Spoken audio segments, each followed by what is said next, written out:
Hello guys, আমি Konika coil. Welcome back to my channel Konika coil blog. বন্ধুরা, আজকে আমি চলে এসেছি আমাদের ব্যারাকপুরে জগন্নাথ মন্দির। তার পাশেই কিন্তু রয়েছে বিশাল বড় বজরংবলীর মূর্তি। তো আমি কিন্তু তোমাদের এর আগে আমি দেখেছিলাম আমার এই ভিডিওতে যে 151 ফুটের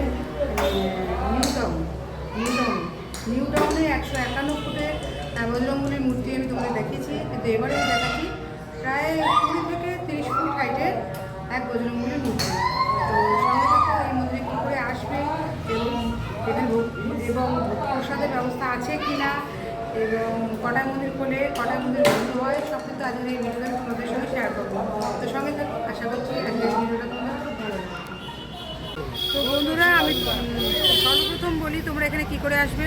এই মন্দিরে আসতে হলে বন্ধুরা তোমাদের ট্রেনে করে ব্যারাকপুরে নামতে হবে, আর যারা বাসে করে আসবে তাদেরও কিন্তু ব্যারাকপুর মোড়ে নামতে হবে।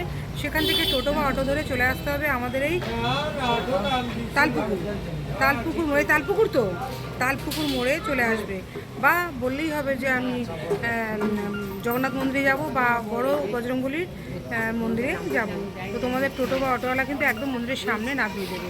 দাদা বন্ধুরা, আমরা কিন্তু ব্যারাকপুর থেকে নেবে এদিক দিয়ে কিন্তু এলাম, আর দেখো রাস্তার ধারে এই সুন্দর জগন্নাথ মন্দিরের মূল গেট। আর মূল গেটের প্রধান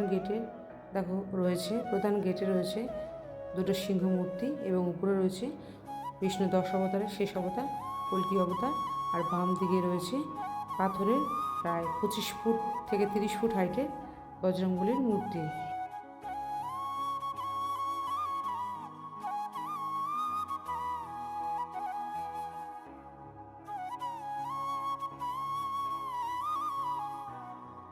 তো বন্ধুরা, এবারে চলো প্রধান গেট দিয়ে মন্দির প্রাঙ্গণে প্রবেশ করা যাক। তো মন্দির প্রাঙ্গণে ঢুকতেই দেখো সামনে রয়েছে, আমরা সবাই জানি জগন্নাথ দেবের মন্দিরের সামনে কিন্তু বাইরে থাকে অরুণ দেবতা, আর ভেতরে থাকে গরুর দেবতা। আর তার বাম দিকে রয়েছে দেখো বিশাল হাইটের বজরংবলীর মূর্তি।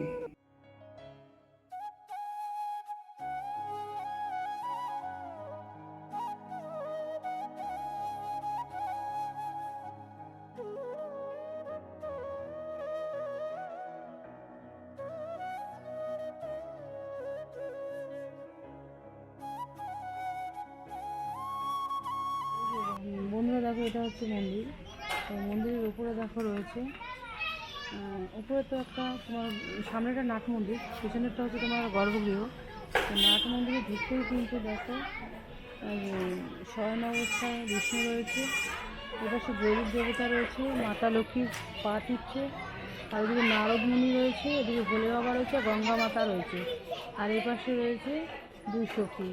আর নিচে কিন্তু কৃষ্ণের যে 10 অবতার, বিষ্ণুর যে 10 অবতার, সেই 10 অবতারের দৃশ্য ফুটিয়ে তোলা হয়েছে।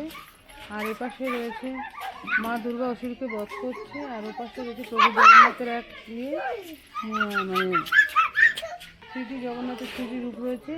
আর এই পাশে রয়েছে দেখো গর্ভগৃহের সিংহ দুটো রয়েছে, সিংহ দুয়ার। তো এখন সবে মন্দিরটা খুললো। বন্ধুরা, মন্দিরের মূল গর্ভগৃহে যাওয়ার আগে আমি তোমাদের বাইরের চারপাশটা দেখিয়ে নিই, কী কী দেবতা আরও রয়েছে। বন্ধুরা, এটা কিন্তু দুটো গেট, ওটা হচ্ছে মেন গেট, আর এই পাশে একটা গেট রয়েছে। তো আর এই হচ্ছে মন্দিরের সাইডে, মানে এটা হচ্ছে তোমার মূল গর্ভগৃহ বললাম, আর সামনেটা হচ্ছে নাট মন্দির। তো দেখো বন্ধুরা, আমরা কিন্তু জগন্নাথ মন্দিরের যে মূল গর্ভগৃহ, তার উপরে যে বাইরে যে স্থাপত্য শৈলীর কাজগুলো রয়েছে, সেই কাজগুলো কিন্তু এই মন্দিরেও দেখা যাচ্ছে। মানে আমরা সব জগন্নাথ মন্দিরেই কিন্তু এইরকমই স্থাপত্য শৈলীর কাজ দেখতে পাই, একই ধরনের। তো চলো এবার আমরা ভেতরটা দেখাই, নাট মন্দির এবং মূল গর্ভগৃহে কী কী দেবতা রয়েছে দর্শন করি। বন্ধুরা, এখন কিন্তু আমরা প্রবেশ করছি জগমোহন গর্ভগৃহে। আমরা সবাই জানি কিন্তু জগন্নাথ মন্দিরের মূল গর্ভগৃহের আগে যে মন্দিরটা, তাকে কিন্তু জগমোহন গর্ভগৃহ বলা হয়। তো সেই জগমোহন গর্ভগৃহে আমরা প্রবেশ করলাম। তো প্রবেশ পথে কিন্তু ডান দিকে রয়েছে দেখো কষ্টি পাথরের শিবলিঙ্গ এবং শ্বেত পাথরের নন্দী মহারাজ, আর সামনেই রয়েছে গরুর দেবতার স্তম্ভ। আর পুরো কিন্তু জগমোহন গর্ভগৃহের পুরো চতুর্দিকটা কিন্তু শ্রীকৃষ্ণের যে বাল্যকালের যে স্মৃতির সৌধগুলো এখানে মূর্তি আকারে ফুটিয়ে তোলা হয়েছে।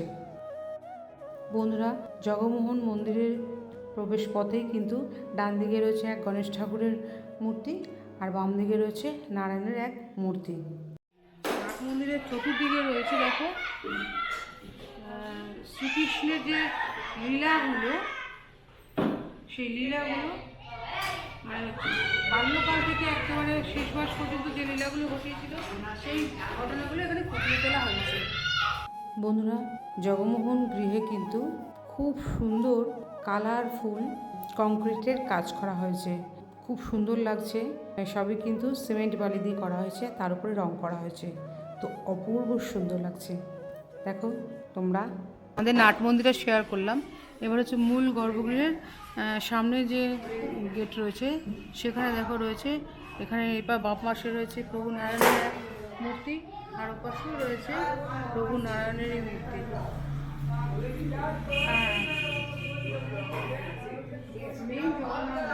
জগন্নাথ মন্দির, এই হচ্ছে মূল গর্ভগৃহে আমাদের প্রভু জগন্নাথ, বলরাম এবং সুভদ্রা মায়ের মূর্তি। বন্ধুরা, এখানে কিন্তু প্রভু জগন্নাথ, বলরাম এবং মাতা সুভদ্রা দেবী সম্পূর্ণ কিন্তু কাঠের তৈরি। আর মূল গর্ভগৃহের উপরে দেখো কোষ্ঠী পাথরের নবগ্রহ দেবতার মূর্তি রয়েছে।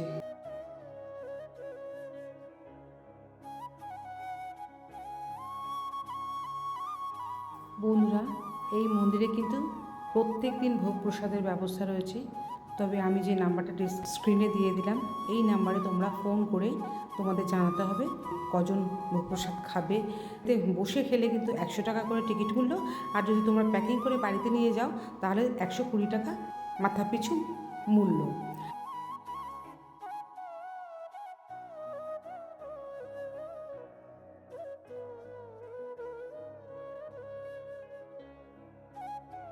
তো বন্ধুরা, আজকে আমি তোমাদের আমাদের এই ব্যারাকপুরে প্রভু জগন্নাথ মন্দির এবং প্রায় 25 থেকে 30 ফুট হাইটের বজরঙ্গবলীর মূর্তি দর্শন করালাম। আশা করি আজকের এই ভিডিওটা খুব ভালো লেগেছে।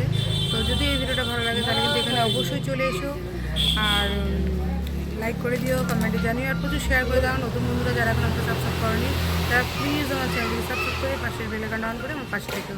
তো আজকের মতন আমি বিদায় নিচ্ছি, অন্যদিন দেখা হবে অন্য কোনো ব্লগের সাথে। সবাই সুস্থ থাকো, ভালো থাকো, আনন্দ কাটাও, টাটা।